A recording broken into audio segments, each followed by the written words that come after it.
Hello, this is not John T. Rhapsodies, purveyor of awesome old-school audio stories. Mr. Rhapsodies has asked me to read his original stories, all written in the old-school style.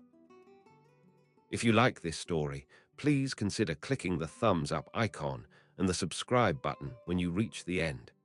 This will help the channel and will help you stay notified of new stories. And so, let us together hear the words of old. A parable of hidden treasure. There are places some people in the wide world know for only a moment. Some of these places do not want to be known and are glad to be forgotten. One such place was an island in the southern sea, remote and sun-baked, whose natives called it Nambora, which simply means home in their native tongue. No map knew this island or its name. The people of Nambora lived as they had for as long as they could remember. Generations had come and gone beneath the spin of the starry heavens.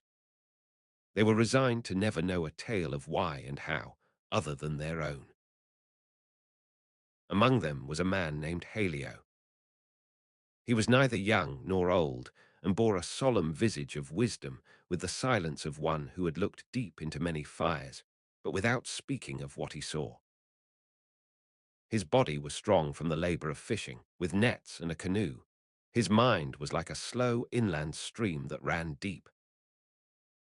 In his village, he was neither leader nor fool, which is often the best thing a man can be. There came about a dry season. The great water well for the village had dried up and gave only sand and dirt. The elders proclaimed that the earth was thirsty and could not share until the rains returned. The people had to travel far for fresh water. Haleo resolved to find another place close to the village to dig a well. He wandered into a forgotten patch of land, some of it wooded and some not.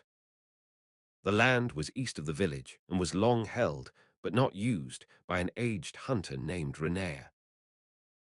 Haleo smelled water and so asked Remea for permission to dig. Remea, who had no son and no use for the land, waved permission with his tough and tired hand. And so Haleo began digging. He dug below the chirps and buzzes of insects and the cynical songs of seabirds. The digging was hard, since below the layer of sand was tough-rooted soil. He whispered to the earth as he dug, not in anger but in supplication, as if the earth might remember a debt to the people to give fresh water. Near the end of the 6th hour, his makeshift shovel hit something.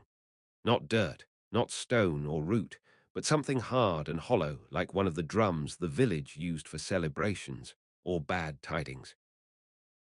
It was a box, formed from a hollowed-out log, sealed in sap, and wrapped in a cloth that had turned mostly to dust. Haleo gently lifted the box from the earth, like one might lift a sleeping loved one.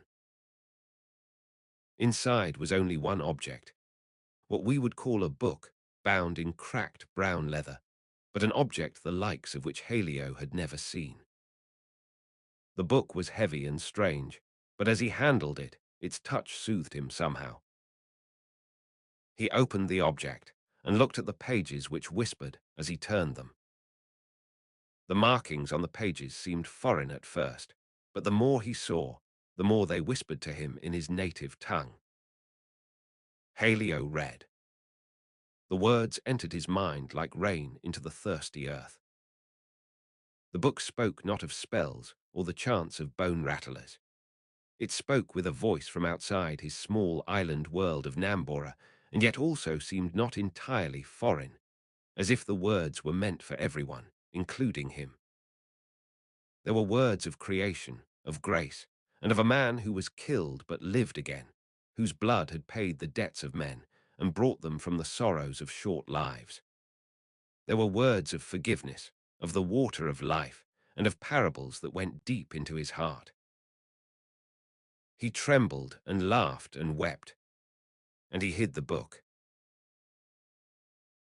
Haleo returned to Ramea, the old hunter who held the rights to the wooded plot. He offered the old man his canoe, his oars and nets, his 3 goats, and even the small chiseled stone he inherited from his father, which was supposed to bring favor from the keeper of the fish of the sea. He offered everything he had. Ramea said he had no need of the canoe or oars or nets, but that he could use the goats and the talisman. With no questions, Ramea spoke the words of transfer and Haleo spoke the words of acceptance in the manner of Nambora. Days and weeks came and went. At every spare moment, Haleo opened the book in secret solitude as it continued to whisper to him. He tried to keep the book secret, but his joy from it welled within, like the bubbling, living water that might fill a town well. It is an adage known among all men that joy spreads. He began to speak and act differently, with a joy and wisdom that was unlike the fatalism of the Namboran way. Children laughed and followed him. Men and women smiled and greeted him. Even goats and dogs sat beside him when he sat outside, reading. After a time of keeping the words to himself, it became clear to him that he should not keep his treasure hidden. One night, under the heavens made clear by a cloudless sky and bright by a full moon, Haleo read aloud from the book by the central fire in the village. He spoke of a man named Jesus, who was born long ago on earth but who had always existed. How he calmed storms, healed the sick, walked on water and wept at tombs. He told them how this Jesus died on a tree to pay for the wrongs of others when he had never done any wrong. How he was buried and rose again from the dead on the 3rd day, and of promises not made by spirits, but by the only one true God. He told of Jesus' promises of eternal life in paradise, rather than merely wasting away to feed the earth. The villagers eagerly listened to these words, words that had been buried not far from them for a length of time not known to them, or at least most of them. But not all ears heard the words with joy. The eldest among the elders remembered. They remembered the strange-skinned and strange-clothed man who had come in a small boat from an impossibly larger boat many years before. He, too, spoke of such things from a large object covered in leather. He stayed long to learn the Namboran way and language, too long, according to the majority of elders who remembered him. One day, the stranger died from a sickness unfamiliar to them. They buried him far away from the village, and they threw the leather object into the fire, thinking it cursed. Yet here it was again, or at least it looked like it. Truth, like plants whose roots remain, has a way of coming back.